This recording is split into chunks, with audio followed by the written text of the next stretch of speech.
America ने एक हैरत अंगेज मिलिट्री ऑपरेशन करके ईरान में अपने दूसरे डाउन पायलट को रेस्क्यू तो कर लिया, लेकिन क्या यह रेस्क्यू ऑपरेशन एक हॉलीवुड स्टाइल का एक्शन लेवल इवेंट था या फिर इसके पीछे है एक गहराई और डार्क सच्चाई, एक फेल्ड ऑपरेशन की जिसे अमेरिका ने इस रेस्क्यू ऑपरेशन की आड़ में अंजाम देने की कोशिश करी और फिर बुरी तरीके से विफल हो गया। आज हम इसी मिशन को एनालाइज करेंगे कुछ फैक्ट के साथ और कोशिश करेंगे ये जानने की कि क्या ये सिर्फ एक हीरोइक मिशन था या ये एक फेल्ड मिलिट्री ऑपरेशन था, एक ग्राउंड इन्वेजन था जो अमेरिका करने से चूक गया। यूनाइटेड स्टेट्स ने एक ऐसा ऑपरेशन तो एग्जीक्यूट किया है ऑन पेपर जो किसी मूवी सीन से कम नहीं लगता। एक अमेरिकन फाइटर जेट है F-15 स्ट्राइक ईगल, वो दुश्मन की टेरिटरी यानी ईरान के अंदर गहराई में गिर जाता है। दोनों क्रू मेंबर्स इजेक्ट हो जाते हैं।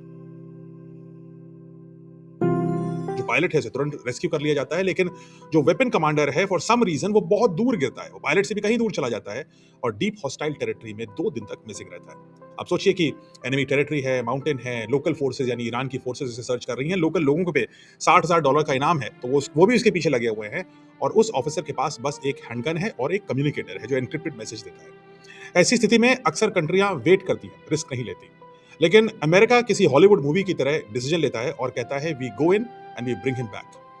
बहुत सारे स्पेशल ऑपरेशन के वॉर प्लेन्स, हेलीकॉप्टर्स, साथ में CIA यानी सेंट्रल इंटेलिजेंस एजेंसी, सब एक फुल स्केल रेस्क्यू ऑपरेशन को लॉन्च करते हैं और वो भी एनिमी टेरिटरी के अंदर। ये सारी कहानी अमेरिका की सेंटकॉम से आती है, अमेरिका की प्रेसिडेंशियल ऑफिस से आती है और आखिरकार उस इंजर्ड एयरमैन को डीप माउंटेन से रेस्क्यू कर लिया जाता है। अमेरिका ऐसा कहता है कि ये रेस्क्यू नहीं है, ये कमिटमेंट है। हम अपने सोल्जर्स को ये कमिटमेंट देते हैं कि भले ही हम किसी तीसरे देश के चक्कर में आपको लड़वा रहे हों, लेकिन अगर आप गिर गए तो हम आपको पीछे नहीं छोड़ेंगे। इंटरेस्टिंग कमिटमेंट है वैसे ये। हर कंट्री में ये शायद ये कैपेबिलिटी नहीं होगी और उससे भी बड़ी बात यह है कि शायद बहुत सारे देश ये विल भी ना दिखाएं।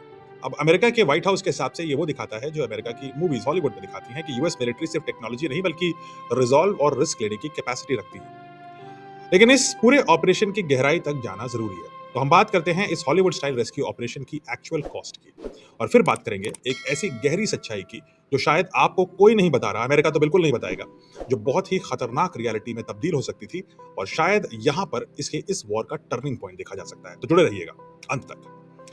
जहां एक तरफ हमने देखा कि यूएस ने इनक्रेडिबल करेज दिखाया, वहीं दूसरी तरफ इस मिशन की कीमत भी उन्होंने उतनी ही बड़ी चुकाई। सबसे पहले बात करते हैं F-15 स्ट्राइक ईगल की। ये वही एयरक्राफ्ट था जिसकी वजह से ये पूरा रेस्क्यू ऑपरेशन शुरू करना पड़ा। एक advanced multi role fighter jet, American air force का क्राउन जूल कह सकते हैं आप।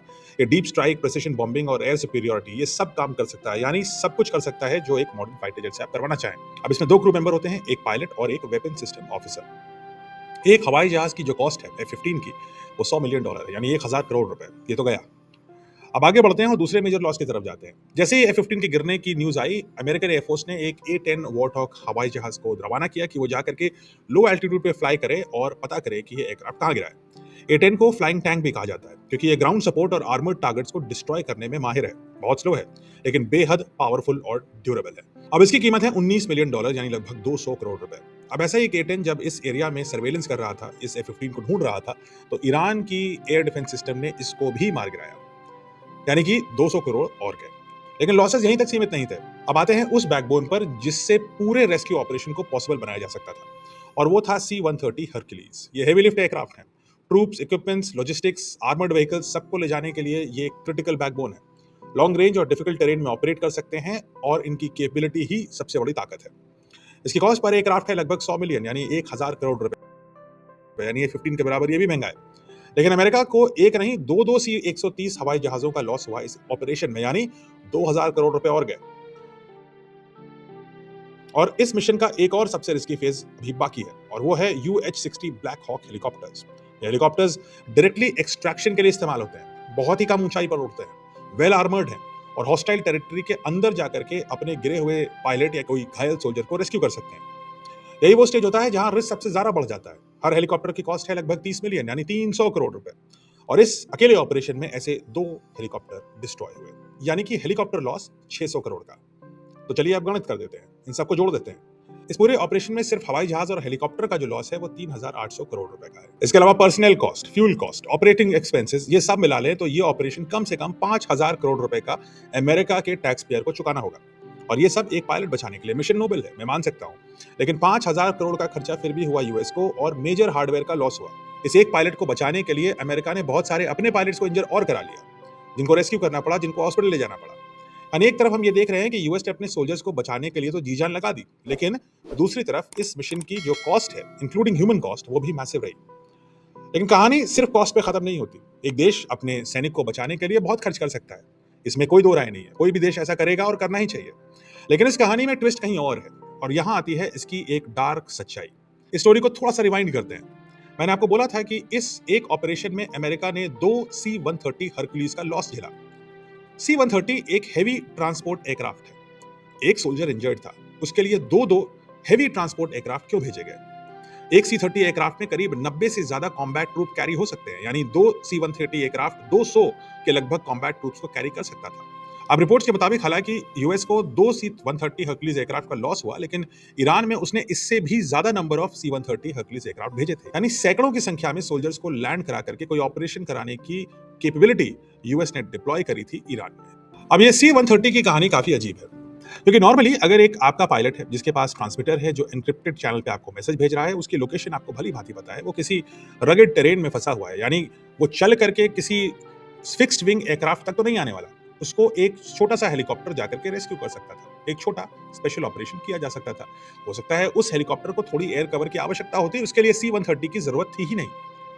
तो ऐसा क्या हुआ कि एक पायलट को एक्सट्रैक्ट करने के लिए इतने हेवी ट्रांसपोर्ट एयरक्राफ्ट और इतने लार्ज ट्यूब का डिप्लॉयमेंट करना पड़ा? ये कोई टिपिकल रेस्क्यू पैटर्न है ही नहीं। यूएस आर्मी की मैनुअल के हिसाब से भी ये रेस्क्यू ऑपरेशन का स्टैंडर्ड प्रोसेस नहीं है। और इस डार्क रियलिटी का पहला क्लू इस बात से मिलता है कि यूसेज के बाद, यानी लैंड कराने के बाद, ईरान में एक टेम्परेरी एयर स्ट्रिप पर 2 C-130 एयरक्राफ्ट को खुद अमेरिकन आर्मी एडमिट कर रही है कि हमें उनको डिस्ट्रॉय करना पड़ा। ईरान का कहना है कि इन एयरक्राफ्ट को उसने मार गिराया। लेकिन अगर हम अमेरिकन आर्मी की भी बात मान लें तो सोचिए कि मिशन सिर्फ रेस्क्यू का था, इतना हेवी डिप्लॉयमेंट क्यों किया गया? इतने एसेट्स और शायद इतने सोल्जर्स की आवश्यकता क्यों पड़ी? और फिर इस रेस्क्यू मिशन के बाद इन प्लेन्स को डिस्ट्रॉय करने की जरूरत क्या थी? क्या ये सिर्फ एक रेस्क्यू मिशन था, या इसके पीछे एक और गहरा सच था? और अब हम इन्वेस्टिगेट करते हैं वो गहरा सच क्या हो सकता था।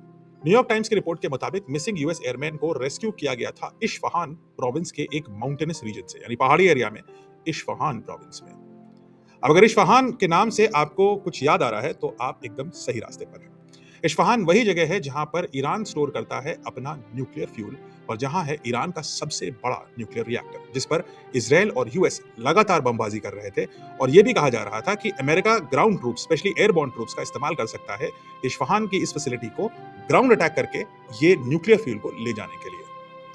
और यही कहानी इंटरेस्टिंग बनती है। जिस जगह इस पायलट को रेस्क्यू किया गया वो इस्फहान प्रोविंस से महज 50 किलोमीटर दूर थी। यानी ये कोई नॉर्मल लोकेशन नहीं थी, ये थी एक रिमोट, डिफिकल्ट टेरेन और सबसे इंपॉर्टेंट, स्ट्रेटेजिकली और न्यूक्लियर सेंसिटिव एरिया। और इस स्टोरी को इंटरेस्टिंग बनाता है ईरान का एक दावा।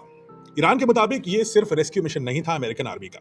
एक पायलट को बचाने के बहाने एक्चुअली अमेरिका ईरान पर ग्राउंड इन्वेजन कर रहा था, एक लिमिटेड स्ट्राइक और ग्राउंड इन्वेजन कर रहा था, जिसका टारगेट था इस्फहान का न्यूक्लियर फ्यूल।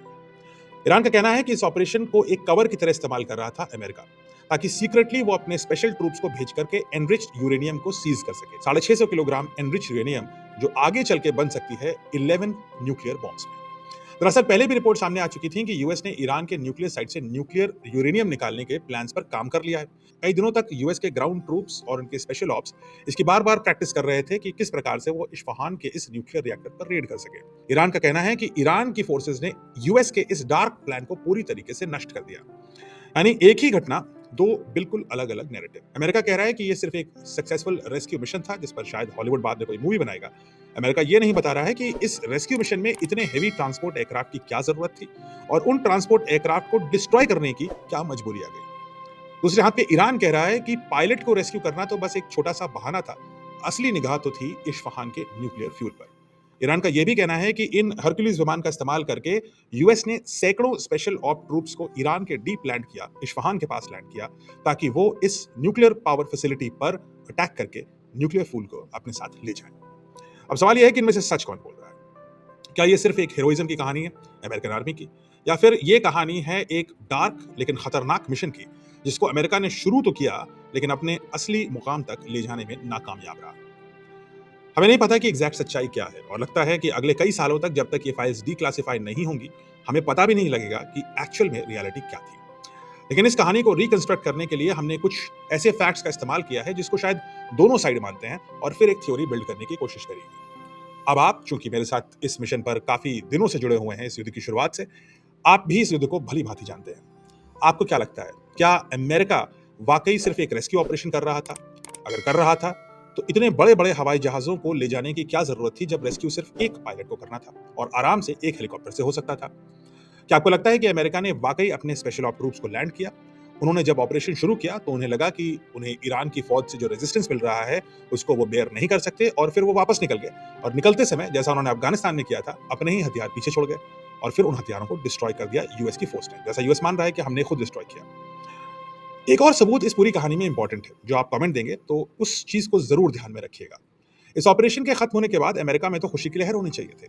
अमेरिका के प्रेसिडेंट डोनाल्ड ट्रंप को तो मारे खुशी के जंप एंजॉय करना चाहिए था, लेकिन ऐसा नहीं हुआ। इस ऑपरेशन के कुछ ही घंटों बाद अमेरिका के प्रेसिडेंट ने वो मैसेज लिखा जिसमें उन्होंने ईरान को खूब खरी-खोटी सुनाई, खूब गालियां दी और फिर धमकी दे डाली। क्या अमेरिका के प्रेसिडेंट की दिखाई हुई ये झल्लाहट एक्चुअली इस फेल्ड ऑपरेशन की वजह से आई थी? आपको क्या लगता है? कमेंट से बताइए और अगर आपको ये वीडियो अच्छा लगा तो इसे लाइक, शेयर करिए, बेल आइकन पे प्रेस कीजिए और खूब जितने भी आपके आइडियाज़ हैं, खुलकर शेयर करिए। मैं सारे आइडियाज़ पढ़ता हूँ और फिर उन्हीं आइडियाज़ के बेसिस पे हम अगला कंटेंट भी बनाते हैं। So please be connected and thank you for your time.